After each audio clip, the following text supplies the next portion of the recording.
Hello everyone, मेरा नाम है सुशील त्रिपाठी। मैं आपका स्वागत करता हूं सुशील शोकेस के और एक वीडियो में।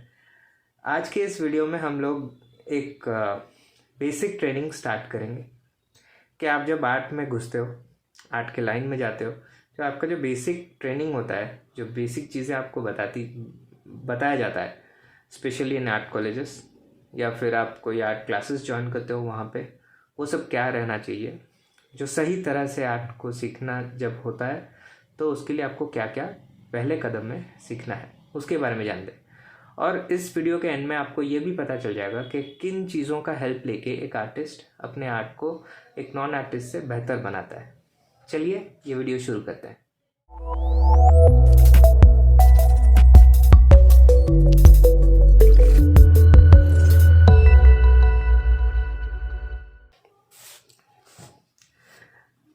वीडियो को लास्ट तक देखिएगा, बहुत सारे टिप्स और ट्रिक्स हैं आपके लिए।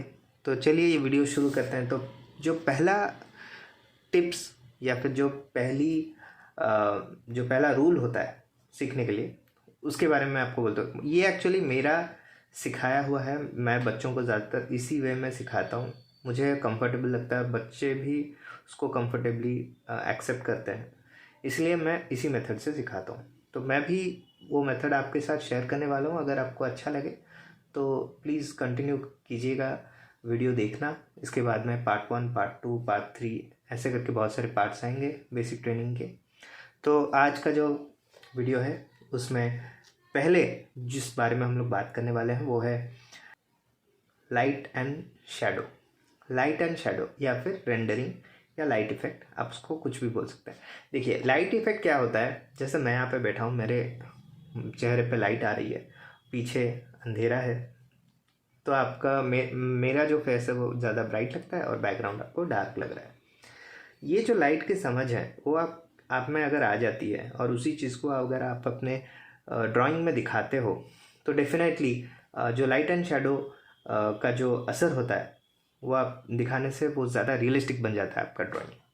जैसे फॉर एग्ज़ाम्पल अगर एक सेब या फिर कोई भी स्फेरिकल चीज़, कोई बॉल या फिर कुछ भी अगर रखा जाता है और एक साइड से उसको लाइट डाला जाता है तो उसके एक साइड पे अंधेरा रहेगा और दूसरे साइड पे लाइट गिरेगी। तो यही चीज़ हम लोग थोड़ा पेंसिल शेडिंग में सीखते हैं। चलिए एक एग्जांपल लेता हूँ। ये हो गया एक सर्कल। ये सर्कल जो होता है ये एक 2D शेप होता है, 2 डायमेंशनल।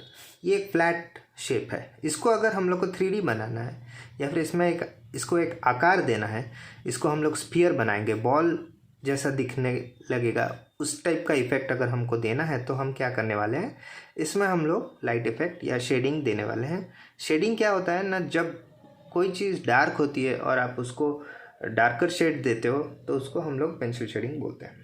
जैसे कि अगर फॉर एग्ज़ाम्पल यहाँ से लाइट गिर रही है तो ये जो साइड होता है ये लाइट रहेगा, इस साइड में शैडो रहेगा।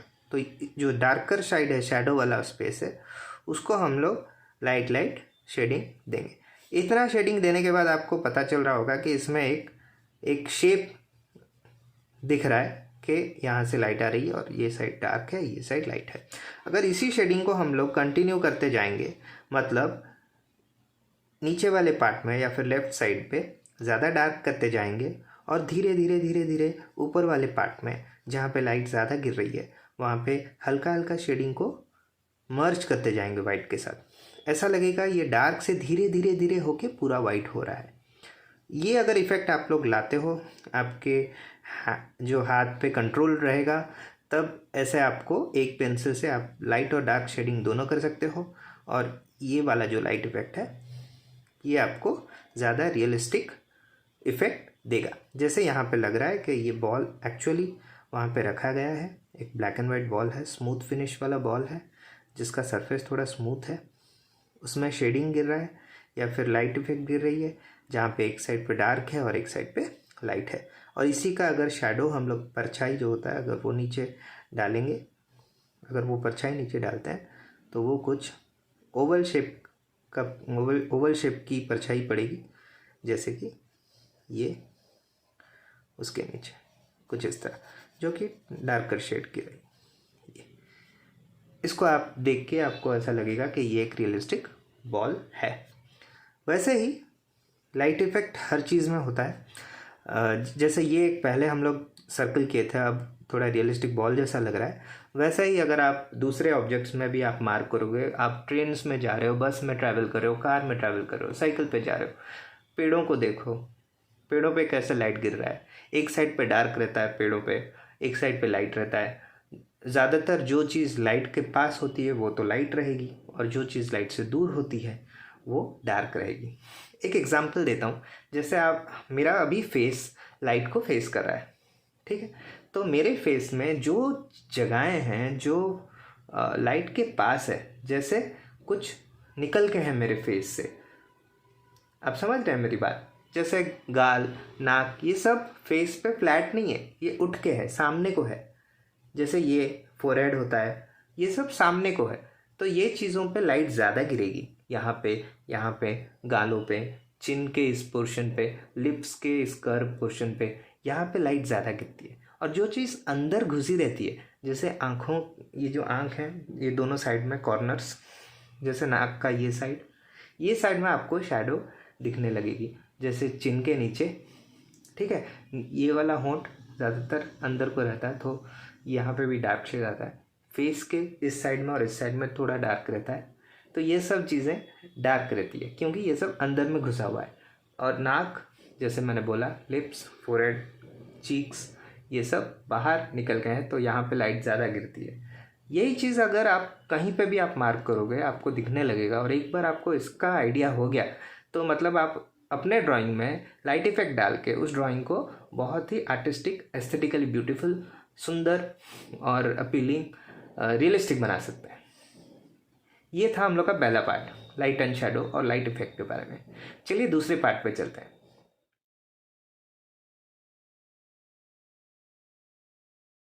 दूसरा जो पार्ट है वो मैं बच्चों को सिखाता हूँ, वो होता है प्रोपोर्शन। प्रोपोर्शन क्या होता है? प्रोपोर्शन होता है एक चीज़ के हिसाब से दूसरा चीज़ कितना बड़ा होना चाहिए या फिर कितना छोटा होना चाहिए। सपोज़ आप एक एप्पल बना रहे हो, तो उसके साइड में एक तरबूज रखा गया है, तो आपको पता है कि एप्पल का साइज़ छोटा होता है और तरबूज का साइज़ बड़ा होता है एप्पल से। तो आप जब ड्राइंग करोगे उसी चीज़ को आपको ध्यान में रख के दोनों को उसी साइज़ का बनाना पड़ेगा, तभी वो रियलिस्टिक लगता है, नेचुरल लगता है। जब आप रियलिस्टिक आर्ट सीखते हो तो ये पहली बात है, तो इसको ध्यान में रख के अगर आप लोग ड्राइंग करते हो तो आपका ड्राइंग बहुत इंप्रूव कर जाएगा, करेक्ट लगेगा, ग्रामेटिकली करेक्ट लगता है ड्राइंग। फिर फॉर एग्जांपल आप एक घर बनाते हो, घर के साइड में एक आम का पेड़ बनाते हो, वो घर एक कच्चा हाउस होता है, तो उसके साइड में अगर आम का पेड़ बनाते हो तो आम का पेड़ कच्चे हाउस से बड़ा रहता है ज़्यादातर, तो आपको उसी साइज़ का दिखाना पड़ेगा, ठीक है। अगर एक घर बनाते हो और एक आदमी बनाते हो उसके साइड में, तो आदमी का कद जो होता है, जो साइज़ होता है, वो घर के डोर के आसपास उतना साइज़ का होना चाहिए, तभी वो आदमी अंदर अच्छे से घुस सकता है। अगर आप घर से ज़्यादा ऊंचा आदमी को बना दोगे वो नॉन रियलिस्टिक हो जाएगा, वो रियलिस्टिक में वैसा होता नहीं है। आदमी तो घर के अंदर घुसेगा, तो उसको उतना ही साइज़ रखिए जितना घर का डोर का होता है। ये सब छोटी छोटी बातें हैं जो अगर आप ध्यान में रख कर अगर आप ड्राइंग करते हो, लैंडस्केप ड्राइंग हो या फिर कोई भी रियलिस्टिक ड्राइंग आप बनाते हो, कुछ फिगर कंपोजिशंस बनाते हो, बहुत सारे फिगर्स को लेके एक मार्केट का सीन दिखाते हो, इन सब चीज़ों में ये सब बहुत मायने रखता है और आपका ड्राइंग निखर के आता है और करेक्ट रहता है। जब करेक्ट ड्राइंग करता है तो कंपटीशन में जब जजेस आपके ड्राइंग्स को वो लोग जज कर रहे होंगे, तब वो बहुत काम में आता है, तब उन लोग के नज़र में वो करेक्ट ड्राइंग एक छाप छोड़ जाता है और आपका प्राइज़, आपको फर्स्ट सेकंड थर्ड में पोजीशन लाना ईजियर हो जाता है। चलिए उसके बारे में थोड़ा एग्जांपल देख लेते हैं। जैसे प्रोपोर्शन होता है, जैसे मैंने आपको बोला, लेट अस से एक कच्चा हाउस होता है, ये एक एग्जांपल है कच्चे हाउस का, और यहाँ पे इसका डोर है। मुझे अगर यहाँ पे एक आम का पेड़ दिखाना है तो वो कुछ इस तरह, इसी साइज़ का मैं बनाऊँगा, घर से थोड़ा बड़ा। पेड़ों का एक्चुअली कोई शेप साइज़ नहीं होता ज़्यादातर, मतलब शेप बेस नहीं होता, वो टेढ़ा मेढ़ा रहता है। पेड़ का जो लकड़ी का पोर्शन है, ट्रंक होता है, ये एक बड़ा सा पेड़ है जो घर से थोड़ा बड़ा है, जो आँख को देखने में अच्छा लग रहा है।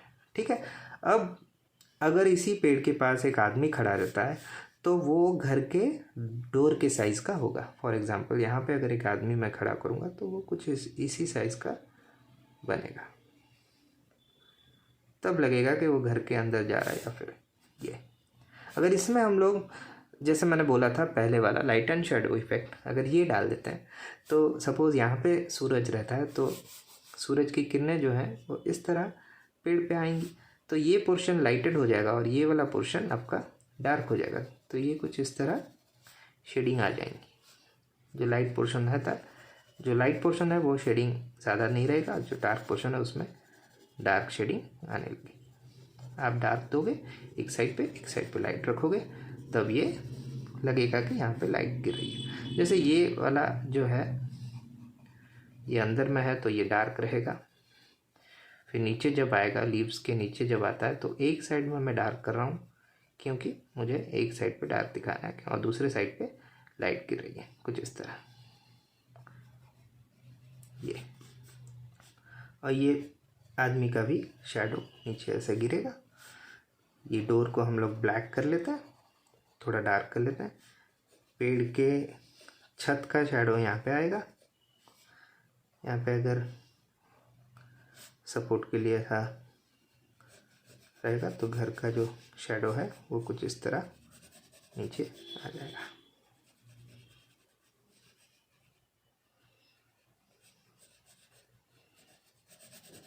इस तरह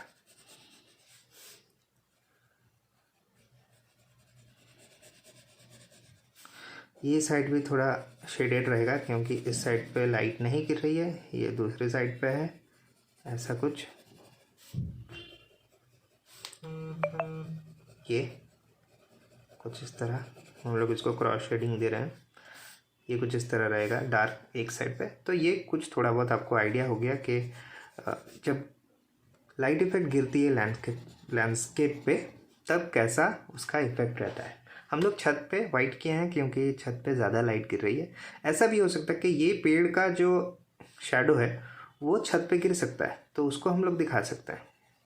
क्योंकि अगर रियलिस्टिकली देखोगे आप तो ये ऐसा लगेगा कि पेड़ आके घर के ऊपर ऐसा परछाई क्रिएट कर रहा है, एक शैडो क्रिएट कर रहा है इस तरह। ये ज़्यादा रियलिस्टिक लगता है। ठीक है, अब हम लोग लाइट इफेक्ट के बारे में हम लोग को पता चल गया, प्रोपोर्शंस के बारे में पता चल गया। जैसे मैंने आपको बोला प्रोपोर्शन क्या होता है ना, किसी चीज़ को लेके उसके हिसाब से दूसरा चीज़ बनाना, ये हो गया प्रोपोर्शन। अब चलते हैं, जो लास्ट पार्ट है जो बच्चों को मैं सिखाता हूँ वो होता है पर्सपेक्टिव। पर्सपेक्टिव क्या होता है? नज़रिया मतलब आप किस एंगल से देख रहे हो, तो वो चीज़ आपको किस तरह दिखाई दे रही है। आपके पास वाली चीज़ कितनी बड़ी होनी चाहिए, दूर वाली चीज़ कितनी छोटी होनी चाहिए, कैसे आप दूर से पास या फिर पास से दूर एक लंबी सी चीज़ बनाओगे जो कि पास से होके दूर जा रही है। जैसे रास्ता, ज़्यादातर हम लोग रास्ता जब बनाते हैं हमारे पास में जो रास्ता होता है वो चौड़ा रहता है और वही रास्ता जब दूर में चला जाता है तो वो पतला हो जाता है। तो वो जो पर्सपेक्टिव होता है वो भी बहुत इंपॉर्टेंट चीज़ होती है। अगर उसका नॉलेज आपको आ गया तब आपके ड्राइंग को करेक्ट होने से कोई नहीं रोक सकता, पूरा परफेक्ट ड्राइंग बनेगा। चलिए देखते हैं ये पर्सपेक्टिव क्या चीज़ है। पहले हम लोग सीखे लाइट के बारे में, फिर सीखे हम लोग प्रोपोर्शंस के बारे में। अब जानेंगे पर्सपेक्टिव क्या है। पर्सपेक्टिव मतलब नज़रिया। चलिए, पर्सपेक्टिव क्या होता है ना, जब हम लोग कोई लैंडस्केप बनाते हैं, सपोज़ हम लोग एक लैंडस्केप बनाएंगे तो हम लोग क्या करेंगे, हम लोग एक रेक्टेंगल शेप लेंगे। ये मार्जिन हो सकता है, ये एक पेज का शेप हो सकता है। ज़्यादातर पेजेस रेक्टेंगल के ही होते हैं और हम लोग रेक्टेंगल शेप के ड्राइंग ज़्यादातर बनाते हैं। तो यहाँ पे पर्सपेक्टिव क्या होता है, यहाँ पे अगर मैं यहाँ पे फॉर एग्जांपल एक पेड़ बनाता हूँ कुछ इस तरह, ओके, ये एक पेड़ बन गया। अब इसी के बाजू में और एक घर बनाता हूँ जैसे ऊपर मैंने बनाया है। ये घर बन गया। अब यहाँ से गुजरता हुआ एक सड़क। तो आपको मैं पूछूंगा कि पेड़ नज़दीक है या ये घर नज़दीक है, तो आपको कैसे पता चलेगा कि कौन हमसे ज़्यादा नज़दीक है। ठीक है, आपको क्या करना है, आपको ये पेड़ है या फिर ये घर है, इसका बेस देखना है। बेस क्या होता है ना, जिस जगह पे वो ज़मीन को टच कर रहा है वो उसका बेस होता है। ठीक है, तो पेड़ का बेस या फिर ये जो जड़ें हैं उनको आप बेस बना लो। यहाँ पे पेड़ का बेस है, ये वाला है घर का बेस। पेड़ का बेस घर के बेस से नीचे है, उसका मतलब पेड़ हमारे नज़दीक है, घर हमसे दूर है। तो अगर ये बेस के नीचे कुछ भी और बनाता हूँ तो वो हमारे और नज़दीक आ जाएगा। जैसे कि अगर यहाँ पे एक मैं पत्थर बनाता हूँ कुछ इस तरह, यहाँ पे थोड़ी घास है पत्थर के नीचे, ये पत्थर बन गया, और एक पत्थर यहाँ पे बड़ा सा ऐड हो गया, 2 पत्थर बन गए। अगर ये पत्थर का बेस हम लोग देखेंगे, ये पेड़ और घर से नीचे है, मतलब ये पत्थर जो है वो सबसे नज़दीक है, उसके बाद पेड़ है, उसके बाद घर है। अगर ये घर के बेस से ऊपर कोई भी चीज़ मैं बनाता हूँ, सपोज़ यहाँ पे एक और एक पेड़ बनाता हूँ कुछ इस तरह, ये इसका बेस जो है घर के बेस से ऊपर है, तो ये जो पेड़ है ना ये सबसे दूर है, सबसे दूर है, घर से भी दूर। तो आपको बेस देखना है, ये कहाँ पे बनाना है वो डिसाइड आप करोगे। अगर आपको आपका जो बेस है अगर पास में बनाना है तो नीचे आप स्टार्ट करोगे, अगर दूर में बनाना है तो उसको आप ऊपर में स्टार्ट करना, उसका जो बेस है ऊपर में रखना। इसीलिए आप देखोगे कभी भी हम लोग स्काई बनाते हैं तो ज़्यादातर पेज के ऊपर रहता है। स्काई सबसे दूर होता है तो वो पेज के ऊपर रहता है, उसके बाद दूर के पेड़ पहाड़ ये सब ऊपर रहेगा क्योंकि ये सबसे दूर है। अगर रास्ता भी बनाते हैं हम लोग, ये रास्ता है देखिए, ये ऐसा सांप जैसा गया रास्ता, यहाँ पे रास्ता चौड़ा रहेगा और जैसे ही ऊपर तक जाएगा रास्ता पतला होते जाएगा। देखिए ये डिस्टेंस छोटा है, ये डिस्टेंस चौड़ा है, पास से चौड़ा दूर में पतला। मैंने आपसे जो कहा वो पर्सपेक्टिव के बारे में था। तो हमने 3 चीज़ों के बारे में जाना आज, लाइट, प्रोपोर्शंस, पर्सपेक्टिव। ये तीनों चीज़ों को लेके अगर आप कुछ भी ड्राइंग करते हो तो वो आपके ड्राइंग को और आर्टिस्टिक और रियलिस्टिक बना सकता है। एक आर्टिस्ट के पर्सपेक्टिव से वो ड्राइंग करेक्ट होता जाएगा अगर इन चीज़ों का आप ध्यान रखोगे तो आज के लिए ये जो वीडियो है वो इतना ही। आपके क्वेश्चंस मेरे अगले वीडियोस में उसके आंसर्स देने के लिए, और अगले वीडियो में हम लोग बेसिक ट्रेनिंग पार्ट 2 लेके आएंगे जिसमें मैं आपको कलर्स के बारे में कुछ सिखाऊंगा और पर्सपेक्टिव के बारे में और थोड़ा डिटेलिंग में हम लोग सीखेंगे कि 1 पॉइंट पर्सपेक्टिव, 2 पॉइंट और 3 पॉइंट पर्सपेक्टिव्स क्या है। तो आज के वीडियो के लिए इतना ही। सुशी शोकेस को सब्सक्राइब कीजिए, अगर अच्छा लगा तो शेयर कीजिए ये वीडियो। Thank you.